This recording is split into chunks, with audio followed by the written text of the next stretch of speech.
आज की कहानी एक श्रापित गांव के बारे में है। जो भी लोग इस गांव के बाहर जाती है, किसी अनजान शक्ति इन लोगों को बेरहमी से मार देती है। आखिर इस गांव की क्या श्राप है, हमें इस कहानी में पता चलेगा।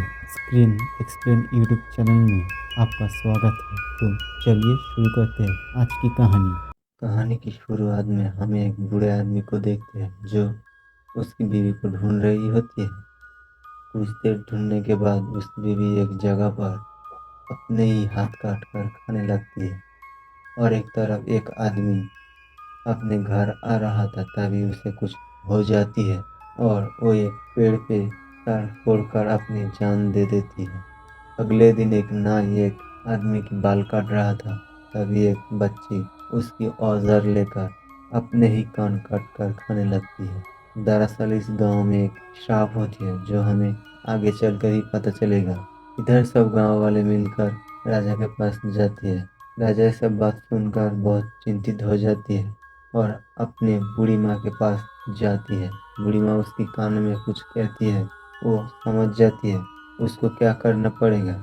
अपने जान के बदले प्रजा की जान बचाना पड़ेगा। अपने साथ कुछ सामान लेकर वो जंगल में चले जाती है।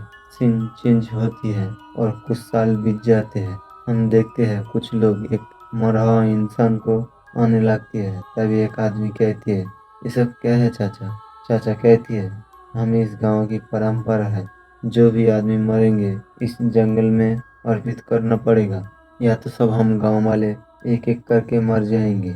चाचा और भी कहती है, इस जंगल से हमें 2 मिनट के अंदर निकलना होगा। वो सब लोग एक सीमा का पार होकर उस मरा हुआ इंसान को रख देती है। तभी उस बूढ़े आदमी कुछ विधि पालन करते हैं और एक तरफ से कुछ भयानक चीज उसकी तरफ आने लगती है। बूढ़े आदमी कहती है, हमें यहाँ से जल्द निकलना होगा। वो सब लोग जाने के बाद एक भयानक चीज उस मरा हुआ इंसान को लेकर चले जाती है। अगले दिन कहानी की हीरो लिंगा और उसका दोस्त मूर्ति को दिखाया जाता है जो दारू बना रहा था। कुछ गांव के नशेड़ी लोगों को दारू बेचकर कुछ पैसे भी कमा लिए थे। अगले दिन लिंगा उस मनुष्य जंगल में कुछ ढूंढ रहा था। आखिर इस जंगल में क्या है, हमें आगे चलकर ही पता चलेगा। अगले दिन जमींदार के भाई बाली एक बच्ची के साथ गंदी हरकत कर रहा था।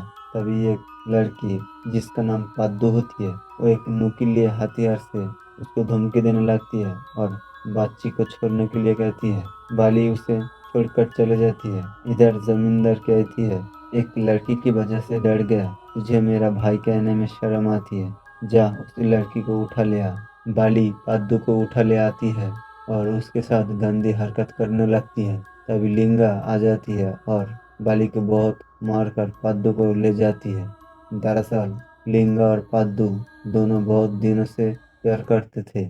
इसके बाद लिंगा पादू पापा से बात करने जाती है दोनों की शादी कराने के लिए। लेकिन पादू के पापा कहती है, तुम एक नशेड़ी और तुम्हारा पापा 2 एकड़ जमीन जमींदार के पास गिरवी रखकर मर गया। पहले वो जमीन छुड़ा के लेकर आओ, उसके बाद दोनों की शादी कराऊंगी। लिंगा ये बात मान जाती है और जमींदार के पास जाती है। जमींदार के पास जाने के बाद वो जमीन की कागजात मांगने लगती है। तभी जमींदार कहती है, मैं तुझे एक ऑफर देता हूँ, तेरे 2 एकड़ के जमीन के बदले सीमा के बाहर तुझे मैं 4 एकड़ जमीन दूंगा। लिंगा ये बात राजी हो जाती है और उसको जाने के बाद बाली कहती है, भैया तुमने क्या किया, तुमको उसको मार देना चाहिए था। जमींदार कहती है, सीमा के बाहर जो भी आदमी जमीन लेने की कोशिश की वो सब मारे गए।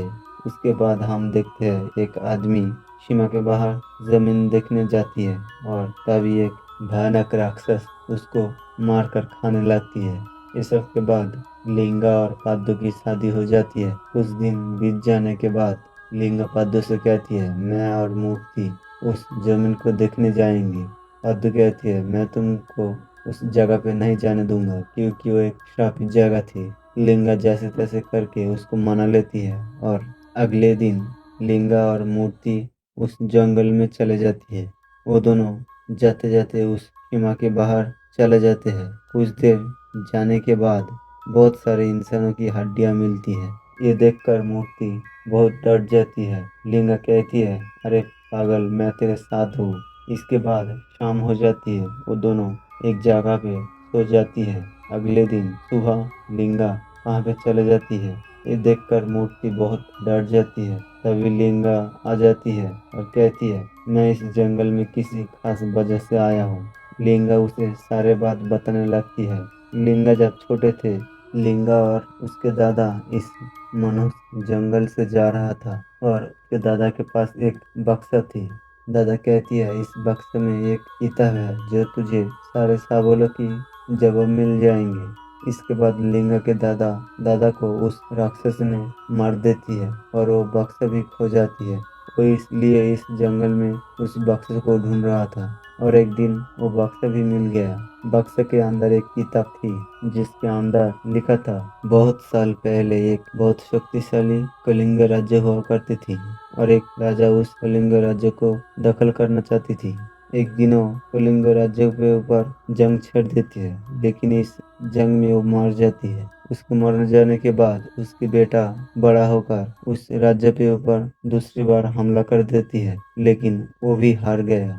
वो हार जाने के बाद जंगल में आकर एक भयानक राक्षस को प्रसन्न करते हैं और उसको लेकर जंग लड़ती है और जंग में वो जीत जाते हैं और कलिंग राज्य की सारे खजाना को लूट लेती है। इस जंग के बाद राक्षस को कीमत चुकाना पड़ता था, लेकिन राजा ऐसा किया ही नहीं।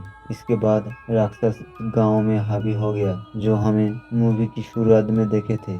जिसके बाद राजा के पत्नी शकुंतला देवी एक ऋषि के पास जाती है। ऋषि कहती है, इसके एक ही उपाय है, कलिंग राज्य की सारे खजाना और अपने परिवार के एक सदस्य की कुर्बान देना पड़ेगा। जो हमें कहानी की शुरुआत में जो राजा देखे थे, वो इस जंगल में यही कहीं पे खजाना छुपाया था। लिंगा और मूर्ति खजाना ढूंढते ढूंढते एक गुफा के सामने आ गया। लिंगा एक मशाल जलाकर दोनों गुफा के अंदर चले जाती है। मूर्ति कहती है, इसलिए तू ये 4 एकड़ जमीन लिया। लिंगा उसके बात सुनकर मुस्कुराता है। वो दोनों कुछ देर जाने के बाद उसे वो खजाना मिल जाते हैं। ये देखकर दोनों बहुत खुश हो जाते हैं। तभी पीछे से बाली आ जाती है और उसके साथ कुछ गुंड भी आ जाती है। ये खजाना को लेकर दोनों में फाइट शुरू होने वाली थी। तभी वो राक्षस आ जाती है। पहले एक इंसान को बेरहमी से मार डालती है और अचानक हमला करके बाली को भी